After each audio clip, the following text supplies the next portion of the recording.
Recently, the Lord keeps on highlighting to me the fate that befell that friend that met the guy real fast. That met the guy when she was 21 and he impregnated her, and at the same time as she was graduating, she was marrying and all that jazz. The Lord has been showing me a flash vision of me ending up like that friend of mine, where I would meet a guy that would appear to be doting over me, and I would hide secretly, clandestinely, the true nature of this guy and make it look to everybody like he was the glory of the earth, and then enter into a marriage with a man that I knew in the run-up to the marriage was actually quite abusive, and then stay in the marriage for a few years, still smiling and cheersing to everybody, talking about how my husband is so great, and making excuses for why he's not coming to all the events, and then next thing, all of a sudden, overnight, we're getting a divorce. Like that fate. The Lord keeps showing me that is a strategy that is following me behind right now. Following me behind. So that's why I'm finally telling the story about this friend who was turned into darkness. This man was so spiritually manipulative of my friend. He was abusive from the get-go. When they got a divorce, I was like, who hectic. My friend initially was mum on the details of what's going on because she thought she could just hide all of this information and pretend like she did not lie to all of us and everybody around for all of these years, or conceal the true nature of what was happening in that place. But I believe my redemption, getting saved, made a difference. Like the Holy Spirit, I was opening up about a lot of random rubbish that I have done, and I was comforting because I was indwelt by the Holy Spirit, and I was encouraging. And so she decided to come out dirty laundry engata. And one time I remember that party that I told you guys that we went to at their house, the housewarming, where I was taking photos, digital camera. The next day I uploaded, this is before they divorced, of course. The next day I upload very fast and furious these photos on I told you my friend had like a whole Facebook profile where it was just her photos, maybe her baby, but this guy was never in them. I upload the pics because I took digital photos of everybody, and I uploaded them on Facebook. I then tagged all of my friends that were in these photos. After tagging them, the next morning I remember waking up to a call. Not waking up, sorry, she called me when I was in the office. Alright, and she's like, hey girl, how are you? No, I'm good. Can you please just remove Dinepe? Let's say his name, Bad Guy. Let's just call it Bad Guy. Like, Papa, at this point, I'm tired of making up names. Bad Guy. She's like, Karabom. Hi girl, how are you? Yeah, cool. Please, can you remove Bad Guy's photos from the internet, ne? Kopa odi tlose fela. Kopa o tlose Dinepe tsa hai. Tsaka, you can keep them on there. My photos you can keep. The photos of everybody else you can keep. But can you please just any photo where he is at, please take it down. Any photo where he's at, please take it down. I was like, yo, that's a lot. Remember, this guy was laughing with us. He was smiling. We were celebrating. We were toasting. We were cheersing. We were taking photos. And in the photos, he was busy posing on some, taking out his tongue and squinting. All different kinds of funny guy things. Very bubbly. And then my friend calls me as soon as she wakes up to see on Facebook notification, Karabo has tagged you. And then she goes through the pics online and immediately lifts the phone and is like, Karabo, can you please just bring down the photos where he's at, where Bad Guy's at, but the ones where I'm at, you can leave them up. And it then made me realize on that day that, so that's the reason why. Everything and everyone is in your Facebook except for this guy, but he's your husband. He's your husband. For crying out loud. I did not think much of it, but I did think something of it. I did not think much of it, but that was the first time that even though I wanted to brush it off as something much bigger and much more serious, I think it was a coping mechanism. I just kind of left it. Okay? But for me, I remember even telling my boyfriend, on some, dude guy, let's say my ex's name was Tepo. I was like, Tepo. What is this? Madibuseng called me and she asked me to bring down Dinepe. It's a bad guy. Mo Facebook. She's like, I mustn't tag him. I must bring down every photo. And I was like, it's so many of these photos. And my boyfriend was like, yo, why? Even my ex couldn't understand. And my ex wasn't even on social media at the time. He didn't have any social media accounts. It was before everybody was insistent on having social media. I wanted him to get Facebook, but he didn't have it. He didn't want to for whatever reason, right? But he was all over my social media, this ex of mine, and everybody's boyfriend was all over their social media. And this is a man's wife, so it's not like a husband. It's not like a boyfriend that's got like 10 girlfriends all across the city. And so he doesn't want to put you or show you on social media. Once a man makes an honest woman out of you, once he marries you, I think that's pretty much safe passage for you to be put on his Instagram for you to be put on his Facebook, or for you to put him on your Facebook. You know, at the time it was Facebook more than it was Instagram, and she told me to bring down the Nepeta High.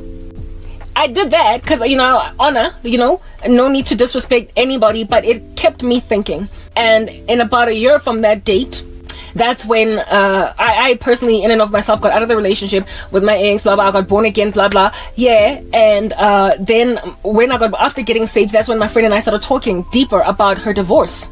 That's when information started to pop out. And she was like, do you know that bad guy, Unang Shapa, he used to beat me up. Like, Unang Shapa, he used to, like, properly throw my body against like walls and stuff, and he made me do things when we were together that I didn't want to do, and to this day they're still really like crushing me inside. I don't understand how in the world under heaven I stayed around for so long. And then she went into detail about the nature or the state of the affair that he had with some other girl, some other woman. And he said that this other woman, during the time when she was staying at home with her parents during divorce proceedings, this guy brought, like, he moved in. First of all, why didn't he go to his parents' house and leave her in the house? But anyway, whatever. He moved her in. He moved the other woman in. He moved the woman in and used to like slather this other woman in her face and made her feel like she ain't jack in comparison to that other woman. So it was not just some fluke of an affair with a man irresponsibly sleeping with someone that's not his wife, but he was actively using that other woman to make my friend feel like trash. And I had seen that before with my own older sister. I had seen that before, where it is that a guy will be so insecure in the presence of his woman that he will go out of his way to find a substandard woman in order to like slap like butter across her face this woman to belittle the other lady. My sister was also in a similar marriage, and her husband cheated on her with he was an American guy, and he came to South Africa with my sister, and this guy met one of our childhood friends, like some chick that used to stay in our neighborhood as kids growing up, that we used to play with Chicago, get our knees ashy and everything. And this chick, even though we had history and we'd known each other from childhood, she basically eloped with my sister's husband. And this chick was at the end of herself. She was a model that was at the end of her modeling career. She was hitting 30, or maybe she was already in her 30s, and the modeling industry was no longer even trying to use her anymore. And she had not done anything with her life. She had not studied, she had not done anything, no backup plan. And so, because she had no backup plan, when she heard that American accent, when she saw dollars, she was like, "Hey, this is my way out of a lifetime poverty or lifetime mediocrity." And this chick seduced the living daylights out of my sister's American man. She looked just like my sister. Physically, they looked like alike. So essentially this guy was attracted to her because she looked like my sister. However, unlike my sister, who was like a whole thriving, bustling academic that could take care of herself and do everything that she needed for herself, this chick was needy. She was needy. He was her lifeboat out of South African poverty. I apologize for the speech lag. She was her way out. He was her way out of the grain or the mold of what she would inevitably end up as. Plus, she was a baby mama of some kid already. And so for her, the prospects of, you know, a man can be very shallow. When a woman has a child, they think that she's not worth that much anymore, and so they don't have to work that hard on her type establishment thing. So this woman, when she noticed that this guy had an attraction for her because she was similar to my sister, they looked alike, they looked similar. I told you, we're tall, this chick was a model, my sister wasn't a model, neither did I ever become a model, but we looked like models, we were tall, right? And this guy was attracted to this chick because she looked like my sister. She looked like my sister. And yeah, look, I'm sorry if there's a speech lag issue going on there. I hope my words are audible. And however, the thing that lacked in this woman was the level of ambition and the independence that my sister had. So my friend, remember, she married this guy just after getting her degree. By the time they got divorced, she was already working. She had already interned. She was doing okay, well for herself. She was about to grow and become something big. And he was still running his thing that he was running on the side. And the for him, it was like he started to, I guess, think in a very typical fashion that women baba dealing. They're gonna go and meet guys out there that are just like them in the office. And so his insecurities brewed and bubbled and bubbled and bubbled. And this guy that was with my sister back then from the US, my sister was also growing and bubbling and whatnotting, and this dude wanted I don't know, it's like it must be a problem with black men, wanted somebody that he could handle, keep in a bunch, subdue. And my sister was not subduable, so he ran off with a version of my sister that lacked ambition, and a version of my sister that needed him for every last one of her needs, that needed him to buy her even tampons at the end of the month. So he fled with her. He divorced my sister. It was a messy divorce, and he kept on slathering in my sister's face. This woman, on some, she's better than you. She's so much prettier than you. She is more of a woman than you ever can be. He went out of his way to make my sister feel like she was nothing in comparison to this woman. But when you look at that woman, when we as women looked at her, she was just a substandard, lackluster thing that obviously needed a man to rescue her out of a nasty situation. But these guys, the guys of this nature, these narcissists, they like women that way. They like subduable, conquerable, defeatable women that need them for everything, including, like I said, tampons. Women that can't do anything for themselves. And when they're like, baby, I need this. Baby, I need to go paint my nails. Baby, I need to go and do a manicure. And baby, I need a shirt. Baby, I need new bras. Baby, I need new panties. Baby, I need to go and do my hair. Baby, I need to buy new fake eyelashes. Baby, I need to Yeah, they get off on having a woman need them for everything, to a point of even letting him know that I don't have tampons. That's like it. It's disgusting. It's disgusting. And this random, like, El Cheapo from South Africa that heard this, saw the color green, saw dollars. She just heard an American accent, wahlanya, and she seduced him until he left my sister for her. And just like with my friend, when my sister she moved out of that environment because, you know, it was messy. They were starting to get a divorce, and my sister had to go, and they made the decision that my sister would live somewhere else. Okay, and the somewhere else that my sister stayed, sometimes it was with my mom, sometimes it was with some friends, etc. She was basically musical chairs playing around. So they're not even men enough to let the women keep the house for the season of the divorce. All right, and during the season of the divorce, my sister would sometimes, because she's got the key, it's her house, go there to go and get some of her things, and this chick would be there in like his shirt and wearing slippers and unashamed of herself, basically being the new woman of the house. This is my sister's house that she has paid mortgage on, that she's paying mortgage on, and some other woman is walking around in her man's shirt, and she's even unashamed. It was so heartbreaking. Yes, like it, guys. This activity, it made me hate that guy ever so permanently. Like, it made me just write him off. And Unabora, he was not up to standard for my sister, and yet my sister accommodated him. And all of that abuse, that emotional abuse that he used to endure my sister through. My sister wasn't hit by that guy, though. He wasn't physically abusive, but he was emotionally abusive. All of the horror stories of his emotional abuse, we never knew until the divorce. We found out that sometimes she would try and hug him and get close to him, sit next to him on the couch, and it would be like, you're burning me with your body heat. You're too hot. Like, get away from me. Like, he was cold. He was mean. And nobody knew until the very end. Even though the signs were there, because he was not very affectionate towards her in front of us. And he used to every so often, you know, throw jokes at her, but he used to throw jokes at everybody, and we thought that that's how he was, and that my sister is cool with it, until the horror telltale stories of all of which he did came out only at divorce. Women like this who keep buried a man's evil secrets, a man's horrible abuse, so that they can stay married, or so that nobody knows just how bad it is, because they think they can just like fix it somehow. Yeah, no, they become monsters. These women end up becoming monsters, just as my sister became a monster. My sister became a monster. I spoke about that in yesterday's video. My sister became a monster into darkness, and so too did my friend become a monster into darkness.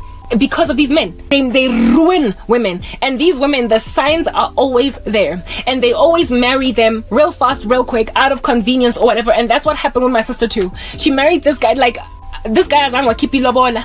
He did not marry here in South Africa, did not do things the right way. They quickly eloped to America when my sister was still studying, just like with my friend. And my mom did not even know they were married until they were married for something like 2 or 3 years.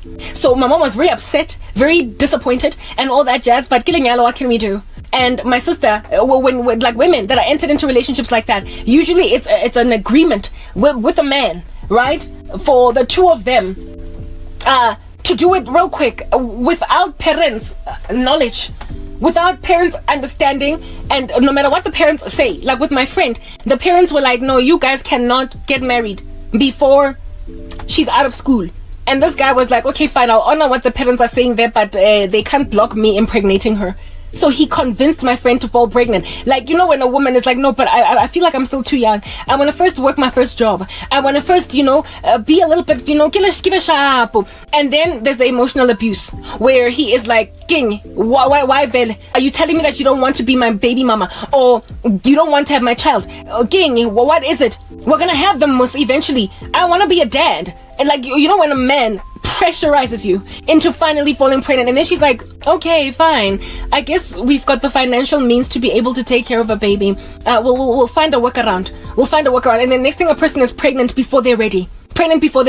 My sister was not trapped by pregnancy, but she was certainly in a nasty marriage, and it ended horribly. And the horror stories of this nasty that she was with only came out because of the divorce, because my sister now had to give context. And by the time the divorce is happening, the dude is just walking in his natural state, but it looks to us like a first-time experience. To all of us, everybody else that's in this woman's life is looking into the situation on some, how could you be so mean? How could you be so cold? How could you do this to her? How could you this? How could you that? We were still in how could you, because we had a character of this man, a version of this man that was not true. The true, real version of him that my sister knew was around all along. That monster that she was laying with every night, that kept on telling her whenever she would try and embrace him, get away from me, you're too hot, your body heat is boiling me, was around all along. And so it was not too shocking to my sister when he did what he did with that other woman to her. The things he would say, how horrible he was. She would forward his text messages to my mom's cell, and my mom would be like, and I would read and I would get so angry, and I would in my mind think, when did this guy become such a monster? It left such a bad taste in my mouth. But you see, it's not when did this guy become such a monster, he always has been. And my sister knew it, but she married him anyway. Real fast, without all of us knowing. These guys that hide a woman, that run away with a woman, hide them in a corner, incubate them, and then as soon as it's a husband, as soon as she has pinned her down, then goes out of his way to make her feel really tiny, because the only reason why you even rushed to marry her in the first place was because you knew she was not in your league. You knew she was too big for you, and the best way that you could quickly subdue her is to marry her and put a baby in her stomach. And that's what happened with my friend. This dude quickly impregnated her.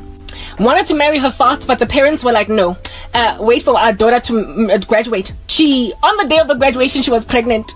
And then shortly afterwards, she gave birth to a baby. We had the baby shower, everything. They now in the marriage, they're living in this house, and there is nothing that we are picking up that's nasty. Except one day I get called after we go to a housewarming. Another thing, we only met him for the first time, just like this dude in America, marries my sister far away. And then we find out 2 years while they're living in South Africa that they're not a boyfriend and girlfriend pair, but a married couple. Because my sister's not getting a divorce. Now it's not just break up and move back to the US. You can't just break up and move to the US. It's a divorce. A marriage and community of property. You have to split property. There has to be agreements. Divorce yadura. Manje, my sister can't keep quiet anymore because they're getting divorced. Can't keep quiet that it's a marriage. We found out that's how my sister was married.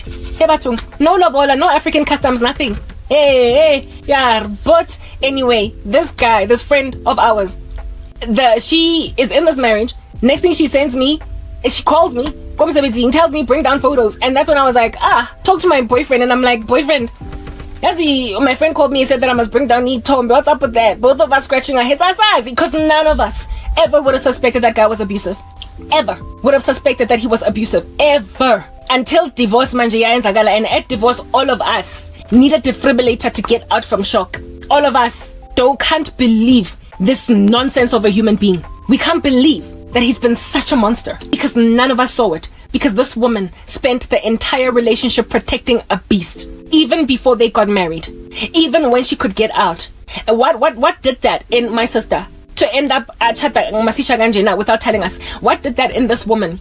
Basically not let us know the first time this guy whammied her, the first time he slapped her. What trained that in my friend to hide it and stay in a relationship, not tell anybody? You know what?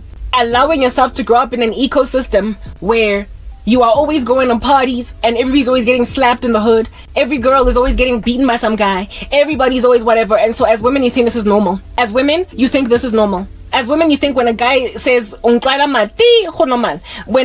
man calls you the W word, the H word, the S word, the B word, when a man is calling you all different kinds of things, whenever you have an argument, he's swearing at you, you thinking that that's normal. And sometimes some arguments ending up with, or just getting pushed against hot top, or ending up gampama, like a slap across the face. When you're so used to getting slapped by makinza go Soweto, ba busy every time, like when guys like back in the day where there was like a whole ritual with boys in the hood asking girls out coercively. If you won't say yes to him, he will like basically almost break your arm until you're like okay, and now you're the girlfriend. And if he sees you with any other guy, he's got a right to basically whammy you. When you grow up in a climate or a culture in Jalo where you're always being mbamafied, when you meet a guy that's a little bit more gentrified in the way that he slaps you, you're gonna think it's an upgrade. I actually knew a girl where I was working in the call center. She became my friend. She was hard knock ghetto, and she was already a baby mama of one gangster, and she decided to go and give a second gangster a baby. And I couldn't understand how this woman was just allowing herself to be in these abusive relationships. And yet she kept on playing musical chairs between guys that kept on slapping her. I couldn't understand it. I couldn't understand why she does not want more. Because where we were working, there were guys that used to ask her out that were like these snobbish dudes. Hey Mbali, so how about we have coffee, hey? And she was like, they don't have that jeunesse, they don't have that edge, they don't have that ghetto violence in them. And I was like, Jo, okay, girl, alright. And then next thing she rocks up 2 months later, she's like, girl, I met a guy, he's so cute, I like him. And then when she reads his stats to me, it's like a reading of wreaths, the way that his deeds were so dead. Baby mamas across all over Soweto Lime Kakweni, and yet she went and gave him like the 8th or the 9th baby or something. 11, no, this guy had 11 kids, guys, and she gave him baby number 12. When she came and told me that she was pregnant by that Kinseri, I was like, congratulations. That's what I always say. Congratulations. Our relationship did not, was to this day, I think we're still friends on Facebook. But when I moved to another company, our friendship kind of fizzled away because we're too different. We were from two different worlds. The only reason we even got close as friends in the call center there was because when I was new, she was assigned to train me. And so we got close that way, but she was just not in my league. One time, as a friend from the office, she invited me to a party. She was older than me by like 2 years, right?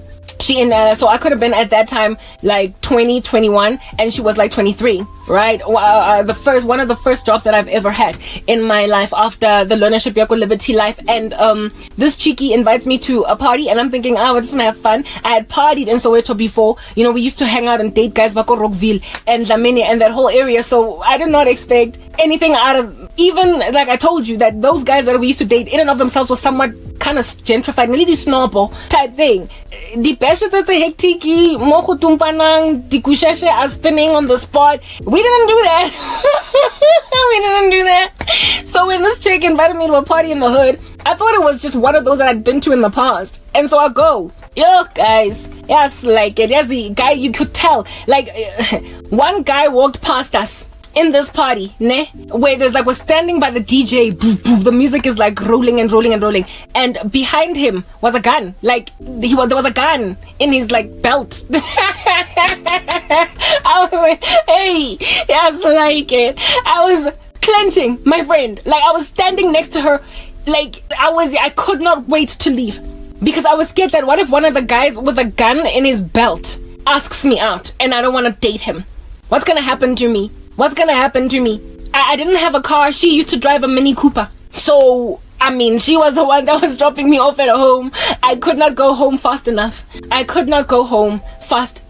you understand? I could not go home fast enough. And yeah, anyway, whatever. My friend, for crying out loud, the next Monday, go officing. She's like, so, did you have fun? I was like, shame. Never again would I ever agree to go to a party with her. I kept giving her excuses. ghetto. She grew up in such environments where guys just walk around carrying guns, and so he can just pull it out, and kill somebody. Mara motho wa teng was smile, hey boy, unjani? Yeah, insofar as you're kind to him, otherwise, boy, you could find yourself 6 feet under. Such environments, mina angizjwayelanga. I've been in close proximity enough to people in those lifestyles, but I've never been in it. My own brother passed away from gun violence in the Gasi Go party. They shot him dead, and he was only 22. So half brother. So like Papa, I've been close enough to it to know that it's real, but far and away enough from it to not affect me personally. Type establishment thing until I guess like one of my friends was now relating stories about what went on with her. So this friend of mine grew up just like the Mbali from the call center, just like any other girl that is always in rough parts of partying and kids growing up. You know, there's a thin line. Seeing 2 different kinds of kids growing up. Abange don't know that level of violence, and then there are others in Jeffela that are always in violence, and my friend was in the violence, and she was used to Dimpam and Jeffela, guys just slapping you because they can, because you won't comma them, wada. Stories for days being told. And so after, when she finally met a dude that was not vagrant in the Gasi, just hustling, but he actually had a proper registered business, and he was above reproach, it appeared, a normal guy. When he started to slap her, for her it was like, where am I going to find this again? She had never known love. She had never known respect by men. She had never known honor. She had never been treated well. And she'd never been trained to expect anything differently. And she had always been the side piece, and this time around she was the main. So she buried it. When he came back and said, I'm sorry, I didn't mean to hurt you, she probably was just like, okay, don't do it again. And it happened enough times, I would imagine, prior to them even getting married, for her to refuse. She was on edge with him. She was scared of this guy. And so she refused to introduce him to us. We knew about him. She told us about him initially when she was excited she's met a man. But then for a whole 3 years or something, we did not know him. We met him on her graduation. We met him on the graduation party. And Nancy Telobola, she had met our boyfriends and everything, but we had not met him. And even after that, she still never invited him anywhere. So she knew that this guy could be triggered by anything. She could just look at a guy and smile at him at a party, and she would get home and get a beating. So she never brought him around us. That was a sign. The signs were all there. They were yawning, they were gawking at all of us, and we, for whatever reason, my Eden's goodness, I'm wasting time. For whatever reason, we didn't expect it, but there was nothing to tell us, because I told you, this guy was so manipulative and he was such a narcissist that he basically impressed everybody. Now imagine a man that is abusive to you and everybody thinks he's the best thing for you. Can you imagine how trapped you must be in that ecosystem? Can you imagine how trapped you must feel as a woman when you know your man is a monster, and frankly every time he's busy laughing at everybody, you are cringing, and you are also feeling bitter because you know that he's not actually that kind. You know he's not that sweet. You know that as soon as the guests leave, he's going to raise something that didn't actually really truly happen, or he's not even going to be nice to you. He's not going to smile with you. He's not going to laugh with you. He is going to be moody when he goes to bed. You know what this man, umfaz wakhona, you know when he's busy laughing with everybody, you gotta act as the wifey in question, like, isn't he sweet? Oh, your husband is so sweet, girl. Yeah, and you know that that's not true. My friend had to deal with that for years, and none of us snapped out of it. None of us woke up from the trance we were in about the true nature of this guy. None of us were aware until she told us the horror stories. Well, let me rather say me. The horror stories, she later probably also confided in another one of our friends when they all turned evil against me. And you know how when people turn evil against you, they then confide in each other in their wickedness. But initially I was the first person that she confided in. And the horror stories that were told made me look back in retrospect and see the signs. They were all there. But for me, it was just too, it was impossible. It was invisible. There was no way. That it could be what it is that ought be the automatic inference that I should have made. But I didn't make it, you know? And she stayed in that. She could have been one of those gender-based violence victims that died. And everybody at her funeral would never have known that the abuse was there, except maybe a couple of people that were in her immediate environment that saw it happen. There are people who probably will tell a woman, a situation that's disgusting, go back to a man that's nasty because he's taking care of everybody. But most of the people in her life would not have known if this woman had ended up dead. And I'm grateful that it was at a time as well where before the epidemic of gender-based violence in the country graduated to a level where now the matter was out of hand. Because I think at that stage, the spiritual climate in the country might have encouraged or motivated this guy to actually kill her. Because he was, guys, he was one of those. So I believe my friend was abused throughout the relationship, even before the marriage.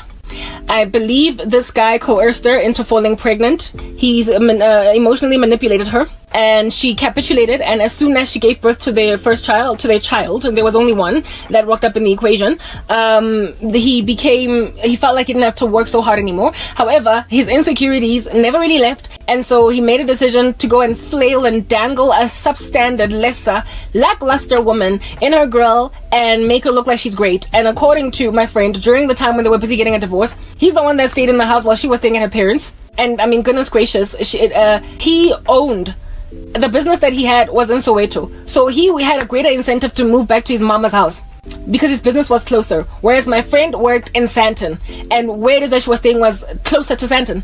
Go yeah, type establishment thing. And yet this guy insisted that my friend travel go trafficking ridiculous go old Bochi. Blah blah, all that jazz, go on the highway, bumper to bumper traffic all the way to Sandton. Every single day of the week, because he was selfish that way. He kept the house, and during the season when they were busy moving, while busy, they were busy finalizing it divorce, the woman, just like my sister's arch nemesis, she also was in the house as the lady of the house. She was also in the house, like proper, wearing her man's t-shirt and everything on some, I mean, this is my new man now, so whoops. Mistresses, like proper, there's no justifying this nonsense. But I love him. We are more made for each other. We are more in love over here. Him and his wife, this guy, my sister's random ugly menace of a rando, used to tell tall tales about my sister's character flaws to this woman, and these character flaws apparently that my sister had encouraged this woman to stay beastly against my sister, because apparently a guy that's cheating on his wife is the one here that's got the right side of the story, right? My sister never had any such character flaw. I told you she was a really great girl until she turned dark, like the past, like however many years ago that she turned over to the darkness, and the thing that turned over to the darkness is the bitterness that came out of that ecosystem. That's what's good. But my sister was one of those doormats, frankly, and it was uncomfortable to watch. Kind of person to pay for everybody's drinks, and because they trust, they taking for granted that she's the one that's making the highest money, the biggest salary. She was very, very successful, and so she had quite a lot of money, and we would go out clubbing, and she would insist on paying for everybody's drinks, and I hated that. I hated it. I was like, Labantu, they're gonna use you. Just because you got the money, don't spend it. Yes, fine, buy my drinks, but that's only because I'm your sister. But everybody else, you're not here to pay for their booze. My sister was that girl. She was that girl. So the character assassination by everybody, but not everybody, sorry, but by the husband with a mistress is the deception in the life of a mistress. I don't even know what in the world that mistress girl is doing today. How she is surviving with a cold, aloof, random, like dastardly nonsense of a human being. Because the character tends to be maintained in the future. So he's probably also quite mean and says some pretty horrible things to her now today too. And she's probably like, oh goodness, look at me now, being the wife, the mistress that turned wife to a man that is still quite a monster. He used to tell my sister, tell this mistress lady all different kinds of tall tales about my sister, and it caused the mistress lady to find comfort in being the other woman that is busy stabbing another woman in the back.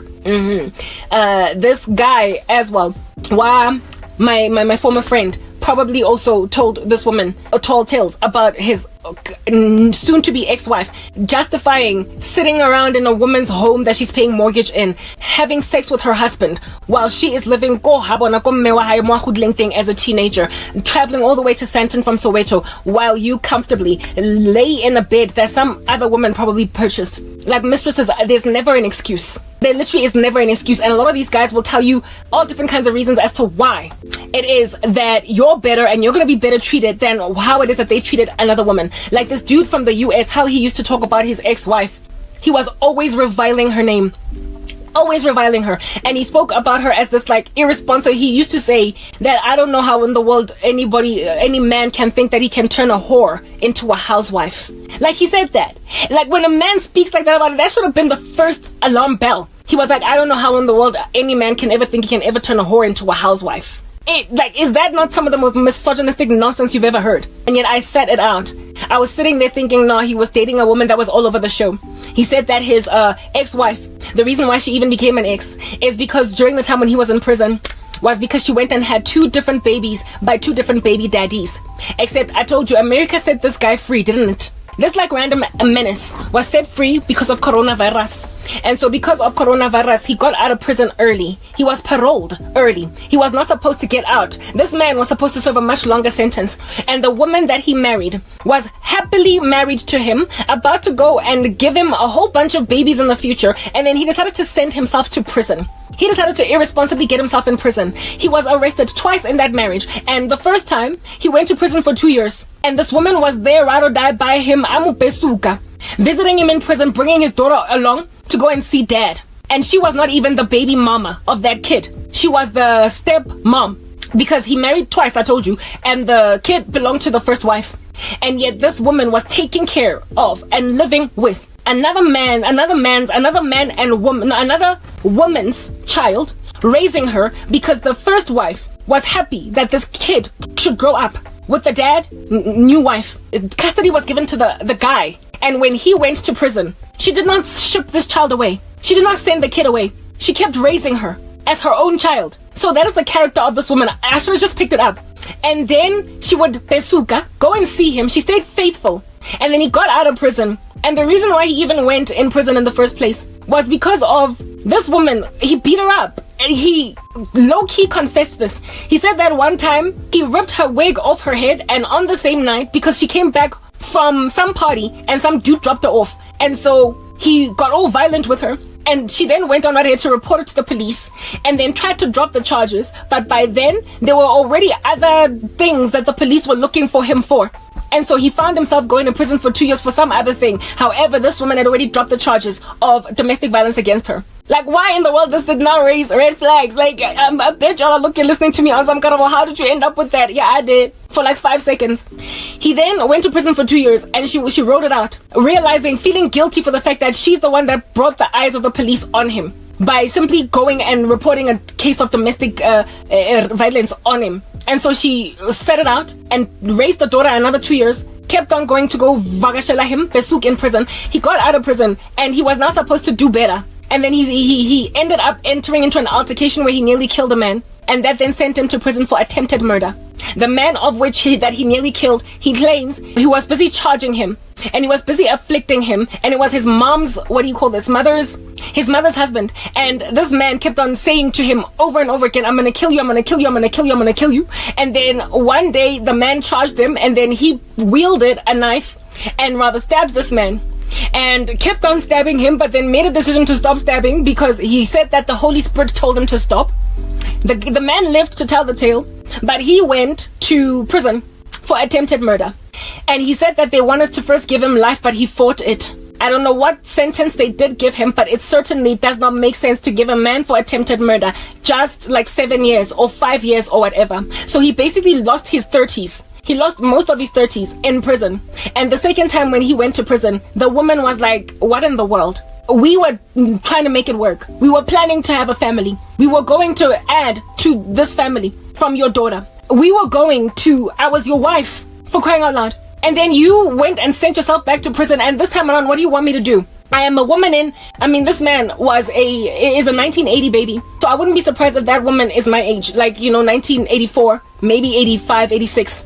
So this is a woman that is in her early 30s. This is a woman that was planning on having her first child ever with this man. And then he goes to prison for however long. And she's counting 31, 32, 33, 34, 35, 36, 37, 38, 39, 40, 41, 42, 43. By the time this man comes out, I'm going to be 45. She probably was thinking like that. And so told herself that I want to be a mom and I'm not going to wait for this guy. She did not divorce him, but she did not also go out of her way to, She did not visit him. This time around, she was mad. She was angry. And so she went and had the kids she's always wanted with, according to this guy, 2 different men. And he then claimed that made her a whore. That made her a whore by having those 2 kids with those 2 different baby daddies. And when he came out of prison, nobody was expecting him to come out of prison. And she was pregnant at the date of his release. And he said that because she was a fat woman, He thought that maybe she was just fat, and he asked her, are you pregnant? And she denied it because she was still scared of him and maybe sort of kind of low-key in love with him. However, when then she went on right ahead to pop the baby, it became clear that I know this woman is indeed pregnant, and that's what caused him then to file for divorce. This woman did not file for divorce. He's the one that filed for divorce because apparently, allegedly, she cheated on him, except you sent yourself back to prison. But the way that he told me the story is that how in the world do you make a whore into a housewife? If at all you were planning on making this woman a housewife, you should not have gone to prison, because who was going to take care of her after you left? You insisted that she doesn't work. You insist that she does not bring bread to the table. And now when you go to prison, understand a woman is going to try and make ends meet. She's going to hustle. A woman is going to hustle. He made her raise his daughter alone. His daughter got out of teenage years and was then able to take care of herself. So this woman took care of his child because his mother was irresponsible, unable to. No, there was no one in the family to raise this kid. So a woman raised some other man's baby, some other woman's baby. That was the most that she did. Frankly, she did enough. She did enough. She raised his daughter. She never abandoned his daughter. She took her in as her own and finished raising her. But then also went on right ahead to have 2 men impregnate her. So I mean, even if I was even the daughter of this man, I would be like, my dad is in prison. What do I expect my stepmom to do? What do I expect my stepmom to do? But the way that he told me stories about this woman, he told me that she was a whore, that she could not keep it in a bunch, that she was a cheat, that she was an immoral woman, that she another thing that he said was that even when I was in prison, she didn't even come and visit me once. It was only after we broke up that in retrospect I thought that the first time he went to prison, she was ride or die and made up besuka almost every weekend. The second time she didn't come, because when I was thinking now as a woman, I was like, she didn't come because she was fed up. She was mad. She was angry that this guy decided to take himself to prison again when they were about to plan a family after his first fluke. She forgave him the first time. The second time around, she was like, my biological clock is ticking and I'm not about to wait for you until I'm 45 and menopaused. So frankly, go. Whatever. I'm gonna have my kids. I want to have my own children. I won't just accept being a stepmom to your daughter. I want my own biological children, and she went and made them. She went and had other kids. I mean, she wasn't saved, and that's also another issue. He went and married an unbeliever, so she had no spiritual conviction to stick by her husband either, type thing. He was just this compromised random that had always been lukewarm. But the horror stories that he told about this woman made me basically think of both his ex-wives, the first one and the second one, as these monsters that an unfortunate man happened upon. How I was that naive, I don't understand it.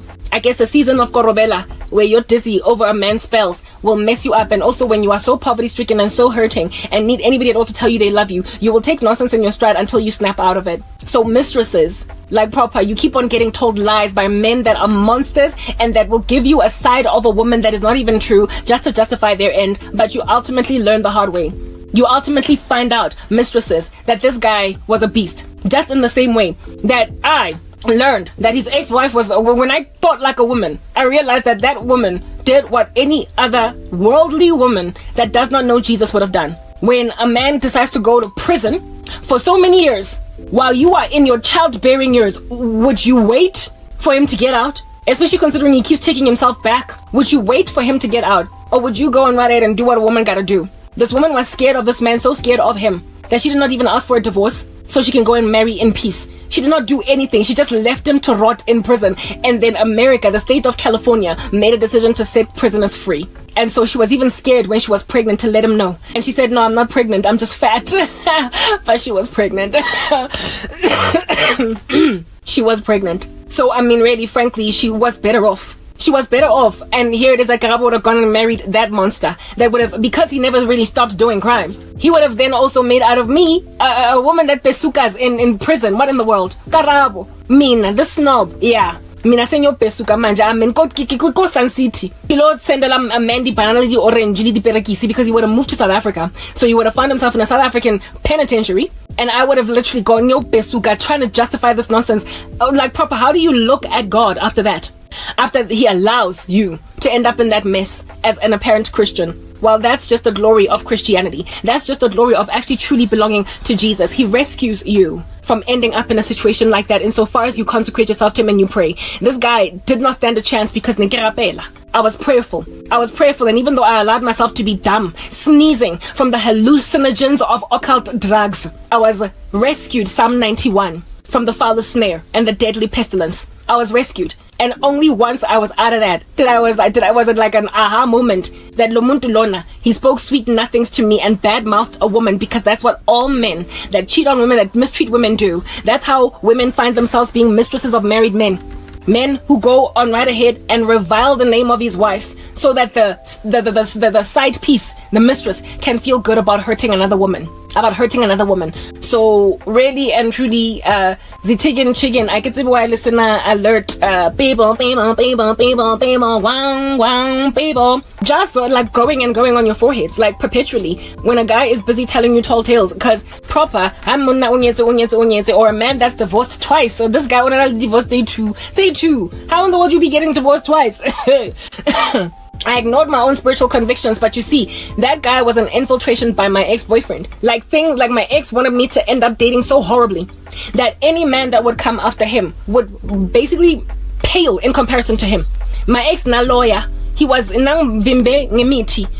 busy with me with witchcraft. So that made him a horrible boyfriend. But I will acknowledge that he never laid a hand on me. He never spoke harshly to me. He was never rude. He never swore at me. He was the kind to buy flowers, blah, blah, blah. So, I mean, I guess like when a guy is busy using you as a puppet on a string, a marionette, it's okay if he does that to you insofar as he buys you flowers. So I guess that's what was up with my ex. He was able to maintain somewhat of a healthy personality all throughout the relationship.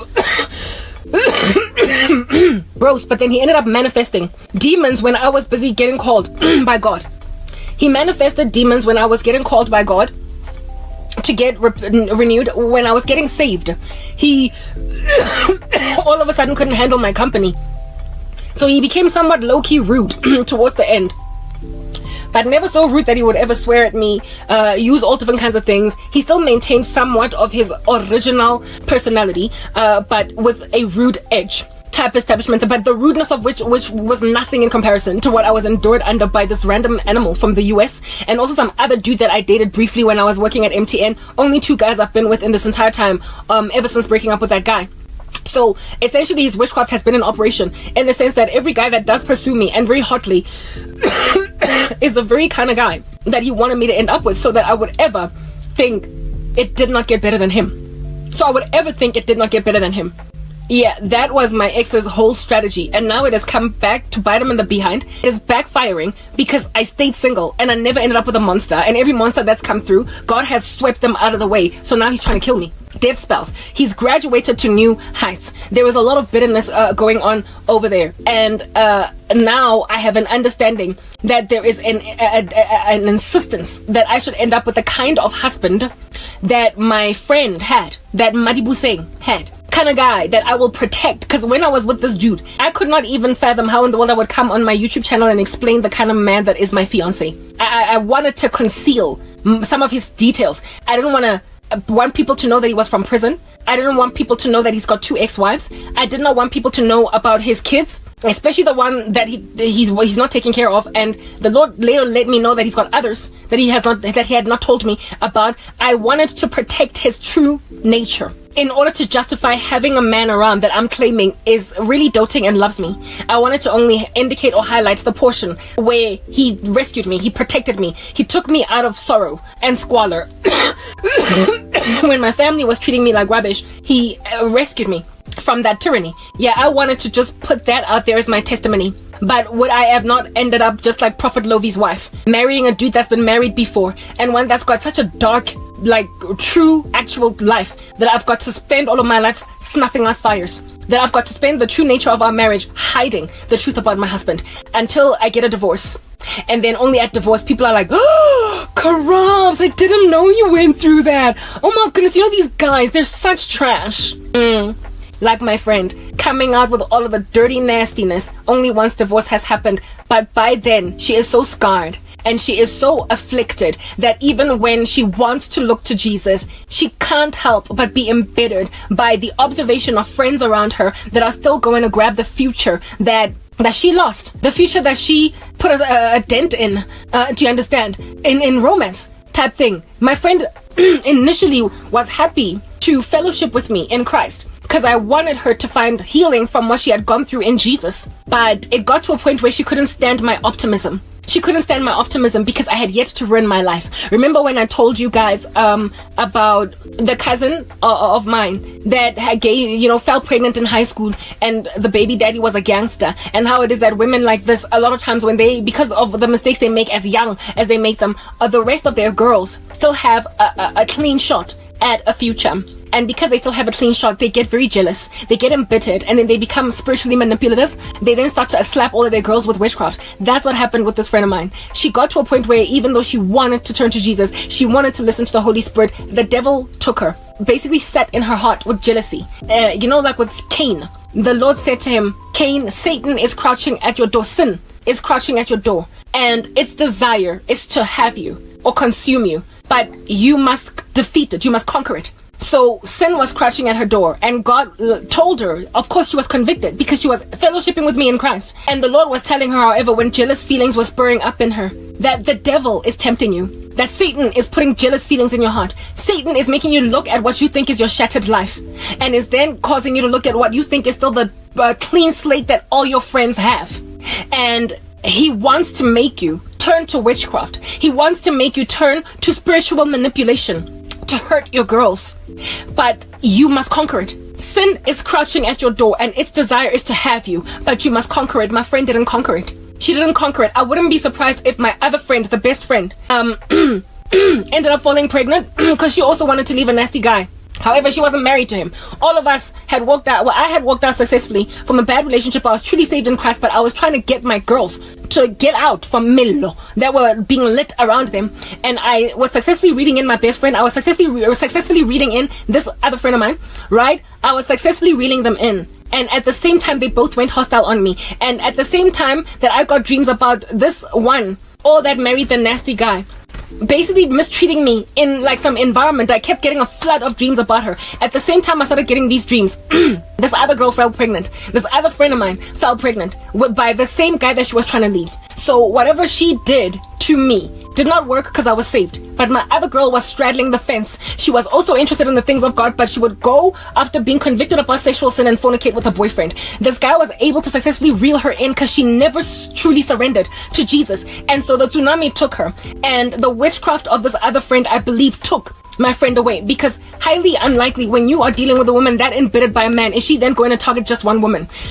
Every woman around her that has got a hope of happiness in the future, she will go after them. And since we were all her friends, she did not want any of us okay. She wanted all of us to be compromised in some way or to settle. So she made my friend settle, and I wouldn't. And then I later, once I was entered into a lot of persecution and thrown into the fire, right, of what it is that I'm going through right now, I started getting nightmares of she and my former best friend always walking around everywhere gossiping me. The two of them comforting each other in the mistakes they made. Both being, well, the one was already divorced, but the other one was married to a man she couldn't stand. She had settled.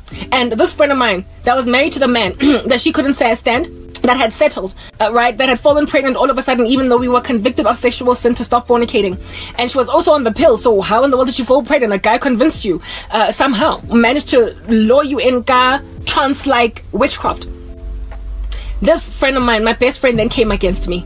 She then came against me when as soon as my best friend settled, she came against me too. And I would get dreams, nightmares on a loop of her stealing, like one dream, for instance, every crush I had ever had, whether or not I dated it from primary school, every crush I had ever had from primary school.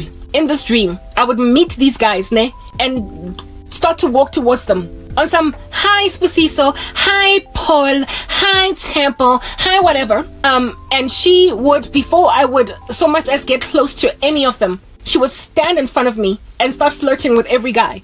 And every time I would move to the next guy to say, hi, Sbusiso, she would then be in front of him. Like, all of a sudden, you know how dreams are weird like that? She was like, literally just shift quickly, like moving like the Flash from guy to guy. Every crush I'd ever had, like from primary school, let me not say, like, from Winchester Ridge Primary, all the way up until, like, now that date, where it is that I'm a grown woman working in corporate. Every single one of the crushes that I have ever had in my entire life, she prevented me from finishing what we started with every one of them, every one that I walked towards, including ones that were my boyfriends. Like my ex, the very one that has put all the spell was in my dream. So too was my other exes. They were in there alongside guys that I crushed on but didn't date. They were in the dream, and every time I would walk to any of them, she would stand in front of them and start flirting with them, and they would get dizzy. They would get dizzy and focus on her, and then stop looking at me.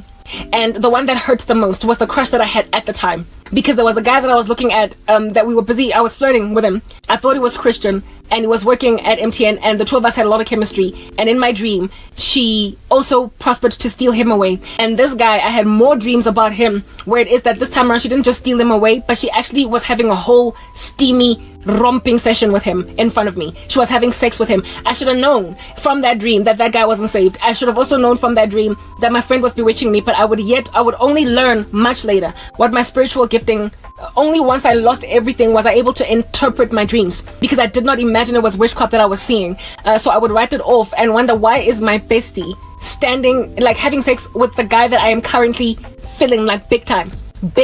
That dude that I was feeling like big time ended up marrying another woman. Following marrying another woman, of which he then would focus so much energy on witchcraft on me so I don't ever get married. So he passes me up and then makes sure that I am never okay again. I came to learn that he was involved very deeply in the occult as well. So that's why he was put in that compromised position in my dream, where he was also partaking with her in dirty deeds in my dream, breaking my heart, both of them. Both of them was like my best friend with what I imagined was my future husband, and they were doing funny relations in front of me in my dream. And yo, guys, as the level of betrayal is out of this world. That friend of mine did what she did to me because of the fact that she settled, she compromised. So I'm getting to a point here, women, when you allow yourself to fall away because of something that you know is nasty, but you settle for it, you end up being a menace to other ladies. You end up being a monster to other women. You can't stand the prospect of other women being okay.